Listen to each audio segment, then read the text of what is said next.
In the words of Starhawk in the story of Masks, what has been done to the earth has been done to you, as to us all. Feel them. They are our wounds. They are all you might have been and will not be. So you put on the mask that hides you, and you try to slip through, and you can remain forever there, or you can take the mask off. An ember in the center, juice of the earth's living heart. The fire survives as you survive, and all may yet survive in you beside the fire. She is still sitting, the story woman. Her whisper makes a dry sound. She says, "There is another way. You knew it once. Remember." Welcome all, both online and here at UUFM. For those new to our fellowship, our mission at UUFM is to be a diverse, evolving spiritual community acting for a better world. And our vision is to be a vibrant, inclusive congregation widely known as a safe haven and a force for social justice. Our theme this month is all kinds of justice. And we'll be discussing justice as healing and transformation today with Pastor Izza, who will be joined by Sufi spiritual healer Mariam-Saba Ahmad and somatic experiencing practitioner Simon Wolff, who is rooted in Jewish traditions. Together, we are considering the deeper meanings of justice in light of humanity's current challenges. Everyone is cordially invited to write down their joys and sorrows. If you are here in person and have a joy or sorrow to be shared later in the service, you can write it down on the aisle there in the papers. We'll pick it up during the offertory to read it out loud. If you're on Zoom, we'll invite you later to type it into the chat. After the service, we invite everyone to stay for coffee and conversation, either on Zoom or in person. And we'll refer new folks, especially to our greeter, Jessica Stevers, today, who is especially available to answer any questions.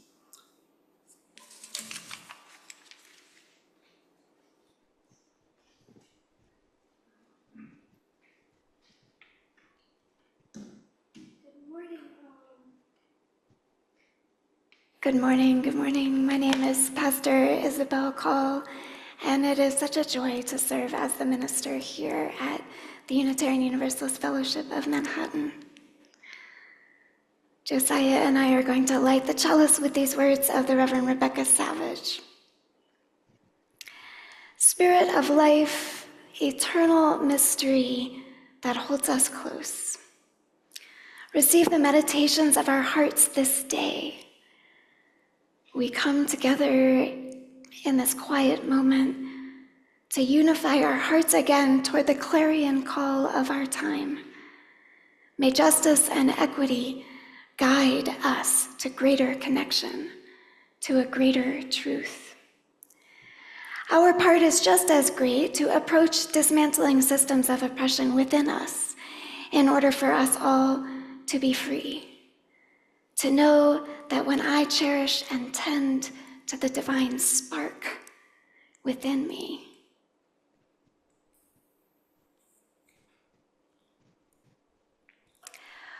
when I know in my bones that I am worthy of love and whole just as I am, that there is greater potential for mutual understanding and care.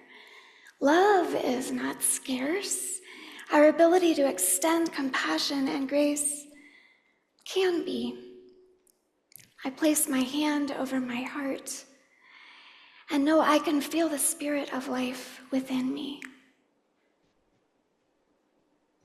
And I invite you to place your hand over your heart and feel the spirit of life within you.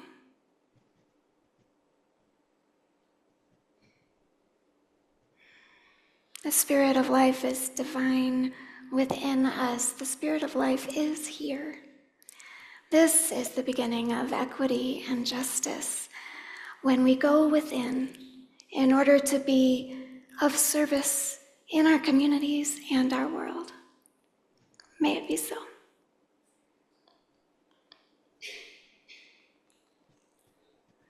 So I want to give a brief introduction to our two speakers today for the reflection. And I'm hoping they're here on Zoom. I will be here in the sanctuary for the first part of the service, and then I'm going to leap into Zoom land, and I will be with them up on the screen for the second half of the service. So I think we're going to spotlight, there they are. So I'm just very pleased to introduce you to my friends. This is Mariam-Saba Ahmad. Waving to us, she's a spiritual teacher and healer, formerly trained in the Islamic Sufi tradition. She's based out of the greater Seattle area with an online private practice. Mariam-Saba also conveys her message of love, truth, and beauty across various artistic mediums such as spiritual pop music, acrylic paintings, and dance films. My friend Simon Wolff, SEP, also goes by Shimon, is a politicized healer, ritualist, and artist, weaving one-to-one and small group somatic, ancestral, and cultural healing vessels in service to collective liberation. They support people to cultivate embodied and animist resilience and relationality amidst lived and intergenerational trauma. Simon identifies as a white, anti-racist, anti-Zionist, queer, trans, disabled person of the Ashkenazi Jewish diaspora living on Nipmuc and Pecomtuck land, known as Northampton, Massachusetts. So welcome, welcome to you both. And now I will turn us over to Simon, who will lead us in a body and earth acknowledgement. Thank you, Pastor Isa. So I invite you to just allow your body to settle a little bit more fully into the space where you are in a position that's comfortable, that you can maintain for maybe the next 5 minutes. And you can close your eyes if you'd like to, or you can keep them open with a soft focus. So I invite you to be in choice about that. And just allowing yourself to arrive in your body, noticing that you have a body. And letting your attention just drop down from your thoughts into sensations, any sensory information that you're aware of coming in through your senses. Maybe anything that you're registering as neutral, or maybe even better than neutral, maybe even pleasant. How you know you're in the present moment, how you know that you're in that space where you are, in that body, your body. And as you land, just allowing your awareness to arrive on the land, the actual land that you're currently on, you're currently inhabiting. And just notice what your experience is when you bring your awareness to the land that you're on. The name of the city or the state or the country or the indigenous inhabitants of that land may come to mind. And see if you can let go of those boundaries and just notice the land itself. Imagine yourself walking outside Imagine noticing with your senses the trees, if there are trees present, perhaps water, sounds of birds or other animals. You might imagine noticing the temperature. Is it sunny? Is there a soft, misty rain? What can you smell? What can you feel on your hands and your feet and your skin? And now notice the land noticing you. What does the land notice about you? What does that feel like in your body? Notice how this segment, that segment of Earth, is currently holding you physically, holding you by providing the resources that feed you and shelter you, holding you in community with all of the human and more than human kin that coexist on that land where you are. And consider that this place that has been named the United States of America by settler colonialists existed for a long time before it was given that name. See if you can imagine the land that you are on before it was the place named Manhattan or Seattle or Northampton or wherever you're zooming in from, before this country was named the United States. Consider the neighbors that you live with whose ancestors were here prior to the US being an entity. There are people who we share this land with who were here for a long time, as long as 12,000 years prior to the founding of what we now call the US. And we all have biological ancestors or blood ancestors, like our grandparents and our great-grandparents. And we also have ancestors of place. So notice your relationship to these ancestors of the place on the land where you are. And if you are native, these may be the same as your biological ancestors. If you are not native, if your ancestors were settlers or immigrants, consider what you know or feel about these ancestors of place, these lineages and their relationship to this land. You may also have descendants, your children, your children's children, and also those who are the descendants of the place where you are will continue to live there long after your time has passed. See if you can feel into the continuum of time that stretches out long before and long after your lifetime. What comes up when you allow that relationship that is older than the US and that will go on beyond your lifetime to inform your current relationship to the land? What do you notice in your body as you consider this? Allow yourself to rest on this earth, this planet, the land that is deeper and older than the names we give it, and that will survive us. Offer your good intention for a good relationship, right relationship with this land, and for the ancestors of this place, that place.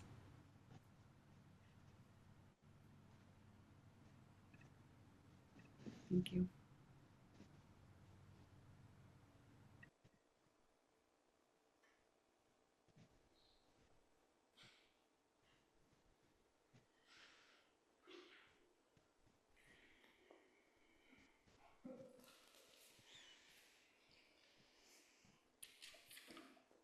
Thank you.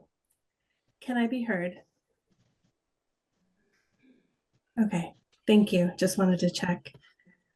Good morning. Good morning.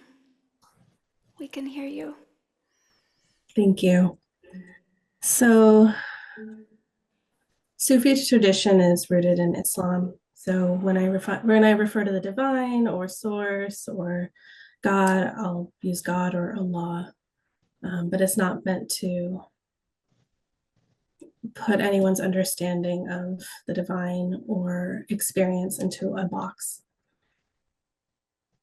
The practice of remembrance at its core is to help our hearts turn to Allah